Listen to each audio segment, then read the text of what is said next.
हा आरोप मला असं वाटतं की मनावर घेण्याची काही आवश्यकता नाही.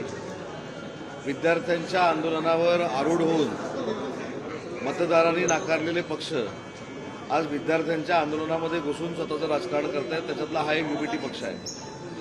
त्याच्यामुळे ज्यांना महाराष्ट्रानं नाकारलंय, महाराष्ट्राच्या जनतेनं नाकारलंय, आमदारकीला नाकारलंय, जिल्हा परिषद पंचायत समितीला नाकारलंय, नगरपालिकेला नाकारलंय, महानगरपालिकेला नाकारलंय, त्यांना कुठेतरी असा विश्वास असा वाटतोय की विद्यार्थ्यांच्या आंदोलनामध्ये आम्ही जर सामील झालो तर मतदार पुन्हा एकदा स्वीकारतील म्हणून केलेला हा केविलवाणा प्रकार आहे. मला असं वाटतं की नरेंद्र मोदी साहेबांच्या मागं एनडीएतले सगळे पक्ष हे ठामपणानं उभे आहेत. त्यातला एक मोठा पक्ष शिवसेना आहे आणि शिवसेना पक्षाच्या वतीनं आमचे मुख्य नेते एकनाथ शिंदे साहेबांनी कशा पद्धतीनं आम्ही नरेंद्र मोदी साहेबांच्या मागं उभा हे स्वतः त्यांनी सांगितलेलं आहे तुम्हाला. त्याच्यामुळं सकाळच्या पत्रकार परिषदेवर आपण विश्वास ठेवू नका. काही लोक स्वतःचं अस्तित्व जे संपलेलं आहे ते ह्या आंदोलनातनं टिकवण्याचा प्रयत्न करतायत. जे काय घडलं हे विद्यार्थ्यांसाठी घडलेलं आहे. विद्यार्थ्यांच्या मानसिकतेचा विचार करून केंद्र शासनाने निर्णय घेतलेला आहे. परंतु या सगळ्या गोष्टीवर आपणच त्याचे तारणार आहोत विद्यार्थ्यांचे, अशा पद्धतीची भूमिका काही लोक मांडतायत. त्यातला हा प्रकार आहे.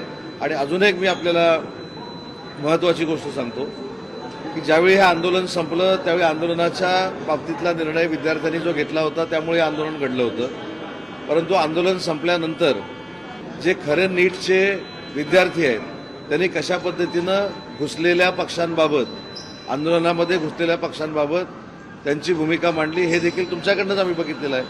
त्याच्यामुळं नीटच्या विद्यार्थ्यांनी मांडलेली जी भूमिका आहे की राज्यकर्ते ज्या पद्धतीनं ह्या आंदोलनामध्ये घुसले फक्त आणि फक्त नरेंद्र मोदी साहेबांना विरोध करण्यासाठी, हे आता विद्यार्थ्यांच्या देखील लक्षात आलेलं आहे.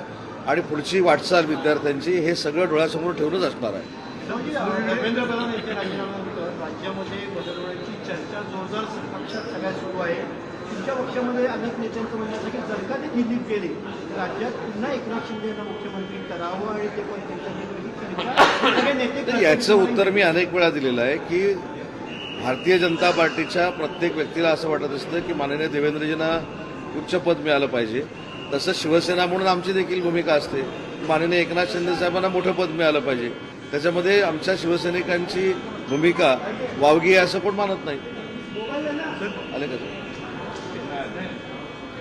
हर्षवर्धन सपकाळ यांनी एक ट्विट केलं आहे की लघु, सूक्ष्म आणि मध्यम जे रोजगार आहे ते जवळपास महाराष्ट्रात 29,000 रोजगार आहेत ते बंद पडलेले आहेत, अशा पद्धतीचं एक ट्विट केलेलं आहे. याबाबत माझं सकपाळ साहेबांना एक आव्हान, माझा विनंती आहे. राज्याचा मी उद्योगमंत्री आणि माझ्याकडे येऊन त्यांनी भेटावं. मोठ्या प्रमाणात